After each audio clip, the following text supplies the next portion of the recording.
अस्सलाम वालेकुम दोस्तों साथियों, उम्मीद है आप खैरियत से होंगे। ये AHL आरिफ हबीब लिमिटेड, इसको अगर आपने बीट करना है तो मैं आपको मशवरा दूंगा कि आप नए सिरे से इसमें एंट्री लें। इस वक्त इसमें एंट्री लेने का मतलब है कि फिर आप 70, 72, 74 के ऊपर फंसे हुए होंगे और ये नीचे उतर जाएगा। ये आपको सेट को अगर बीट करना है तो फिर थोड़ी सी समझदारी दिखाएं। सेट को बीट करना आसान नहीं है। सेट ये डाटा सेट है, कोई आसान सेट नहीं है। आज का रेट है 88.7, ऐसे कह लें कि 89 ही है। इसको आप इसने जो अपना एक्स होने की डेट है वो 17 सितंबर इसकी एक्स होने की डेट है। आप इसको बेशक ब्रोकर से कंफर्म कर लीजिएगा, हो सकता है माइट बी रॉन्ग, माइट भी एक आधा दिन आगे पीछे। तो डिविडेंड इसने 10 रुपये अनाउंस किया है, विच इज़ गुड। बोनस 10% है। मेरे हिसाब से मेरी अपनी कैलकुलेशन, जो आज की कैलकुलेशन है, जिसको मैं आज के रेट के मुताबिक बोल रहा हूँ, 26 रुपये इस डिविडेंड की वैल्यू है प्लस बोनस। अगर बोनस और डिविडेंड को मिला के देखा जाए तो 26 रुपये की वैल्यू है। अगर 88, 88, 89 में से आप 26 निकालते हैं तो ये 74 बनता है। तो 88, 78 नहीं, फिर 64। तो अगर आप इसको आप विजुलाइज अगर करें ना, तो यहाँ पे मैं रिकमेंड नहीं करता, लेकिन जो थोड़ा बहुत गेन लेने के लिए लोग चांस लेना चाहते हैं वो ले लें। लेकिन इसने कोई ज़्यादा हाई नहीं शो किया हुआ। 117 इसका दी मोस्ट हाईएस्ट अपने 20 साल के रिकॉर्ड में है कि 117 से ज़्यादा ये ऊपर गया नहीं है। जैसे जहांगीर सिद्दीकी हज़ारों में चला गया था, इस तरह इसने नहीं किया। लेकिन ये आरिफ हबीब बड़े यानी कि एफिशिएंट सेट में से है। अगर इसकी लास्ट 30 डेज लो हाई को देखें तो लो 78, 92 हाई। इसकी जो फाइनेंशियल ईयर है जुलाई टू जून 30 है। आप इसको इमेजिन करें कि बहुत सारे लोग इख्तलाफ करते हैं कि लास्ट 52 वीक्स लो हाई में से लो पे जब जाता है तो हमें नहीं पता लगता। भाई आप स्पेशली वो उस पॉइंट ऑफ व्यू से चार्ट्स बना के अलग वर्कशीट्स में वो स्किप डाल लें जिसमें आप बाइंग करना चाहते हैं। तो फिर तो आपको डेली की रेट लेने पड़ेंगे। डेली के रेट लेंगे तो आपको ट्रेंड सेटिंग पता लगेगी कि हफ्ते के अंदर वो कितना सिरका और कितना नीचे आया, तो तभी पता लगेगा। वैसे नहीं पता लगता, वाकई नहीं पता लगता। लास्ट 52 वीक लो हाई में इसने 44 लो लगाया, हाई 92 लगाया। अब मैं इसी चीज़ का कह रहा हूँ कि अगर सपोज 88 में से आप 26 माइनस करते हैं, जो कि आपकी 26 रुपये वैल्यू है आपके डिविडेंड की, जिसकी खातर आप एंट्री कर रहे हैं, तो 78, 68 और 62 के पास वैल्यू आएगी। तो 62 के बाद भी ये 20 रुपये का डिफरेंस है कि 44 पे भी वो जा सकता है, जो कि पिछले साल का 52 वीक लो है। अब हम आ जाते हैं 2019-20 जो कि फाइनेंशियल ईयर के हिसाब से है, तो लो 23 भी है। 23 मींस समथिंग। अगर आप 23 पे सेट से ये माल ले लें, 23 ना सही 25 पे ले लें, अगर आप 25 पे ले लें तो for surely you will have the opportunity to beat the set. और इसने हाई 71 लगाया इन द ईयर ऑफ 2019-20 और सबसे ज़्यादा हाईएस्ट ने लगाया 117। अब आप AHL की जो डिविडेंड हिस्ट्री है उसको देख लें। अगर हम थोड़ा सा क्विकली सेपरेट करके बात करें तो अंडरस्टैंडेबल हो जाएगा, कंफ्यूजिंग नहीं होगा। 2014-15 में इसने फोर्थ क्वार्टर में 7 रुपये डिविडेंड दिया। 2015-16 में 7 रुपये डिविडेंड दोबारा दिया। 2016-17 में 10 रुपए डिविडेंड दिया।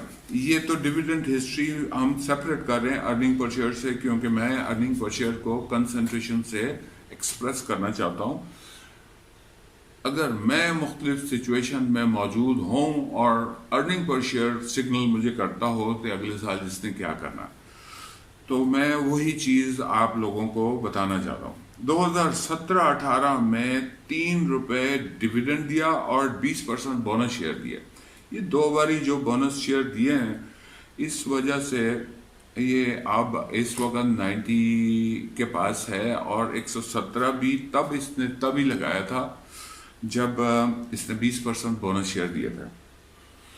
अब आप 2018-19 को देखें तो इसने कोई डिविडेंड नहीं दिया। बोनस के बाद कोई एक साहब हैं जो वो कमेंट्स में जिक्र कर रहे हैं कि जी जब बोनस देता है तो अगले साल वो कुछ नहीं देता। वो यहाँ पे वाकई शो हो रहा है कि जब उसने बोनस दिया 2017-18 में 20%, तो 2018-19 में नो डिविडेंड दिया और उसके बाद उसने अर्निंग पर शेयर भी बहुत कम कर दिया, इवन लॉस में है।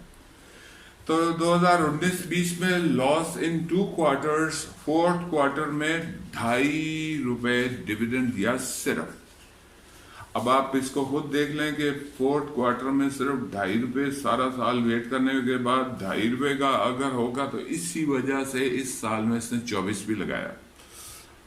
तो आप लॉस का सिग्नल जहां आता है वहां पे रेट अच्छा मिलने का चांस होता है अगर कंपनी अच्छी हो। 2020-21 में पहले क्वार्टर में कुछ नहीं, सेकंड क्वार्टर में कुछ नहीं, थर्ड क्वार्टर में कुछ नहीं, 4th क्वार्टर में 10% जो इस वक्त हमें डिविडेंड अनाउंस हुआ, 10 रुपए डिविडेंड है, 10% बोनस है। अर्निंग पर शेयर 35 रुपए। 35 रुपए is heavy earning per share for this kind of company. ये आम तौर पे अपने खातों में, अपने हिसाब किताब में इतना प्रॉफिट शो करने से ये रुकते हैं, ये दिखाने को तैयार नहीं होते। इनकी कोशिश होती है कि ये प्रॉफिट कहीं हमें देना ना पड़ जाए गवर्नमेंट को। अब आ जाए जरा अर्निंग पर शेयर को देख लें। आप कंपेयर करेंगे earning per share for 4th quarter of 14-15 year 14-15 is only 17 rupees. अब इससे अगला साल 2015-16 में अर्निंग पर शेयर 7 रुपए 4 पैसे।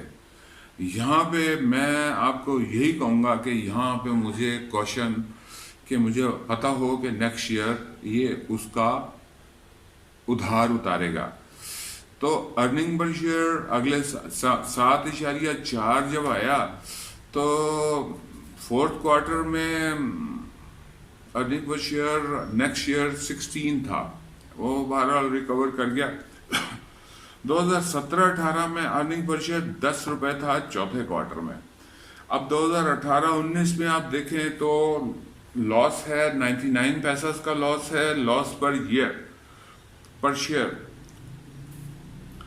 ये 99 पैसा लॉस पर शेयर कोई इतना बड़ा नहीं है, क्योंकि इनका जो पोर्टफोलियो में जो शेयर होल्डिंग है या अमाउंट ऑफ पाक रुपीस है वो बहुत ह्यूज है।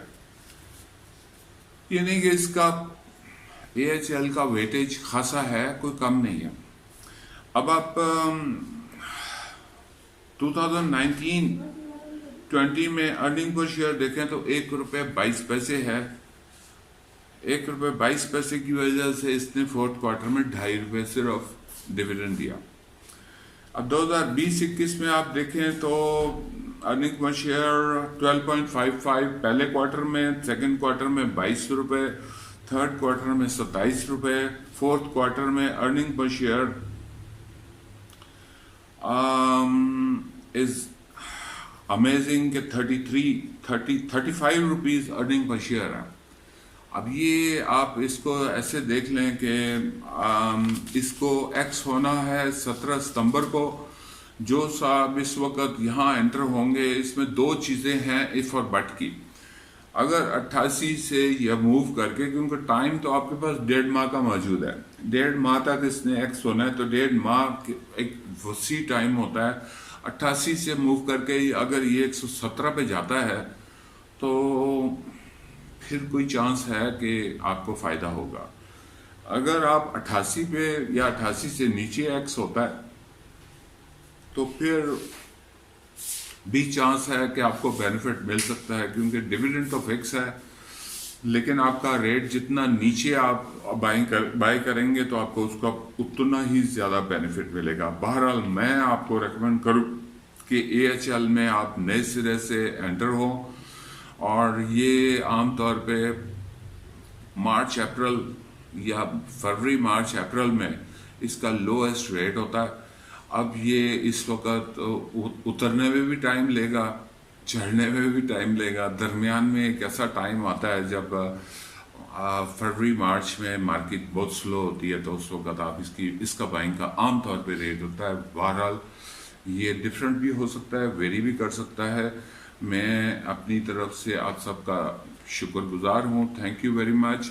और आप मेरे वीडियो को लाइक भी करें, शेयर भी करें, अपनी फेसबुक पे शेयर करें, और मुझे सब्सक्रिप्शन भी एज अर्ली एज पॉसिबल इसको पूरे कराएं, ताकि इंशाल्लाह हम इसको फॉर गुड अच्छे अंदाज में चला सकें। Thank you very much. खुदा हाफिज़।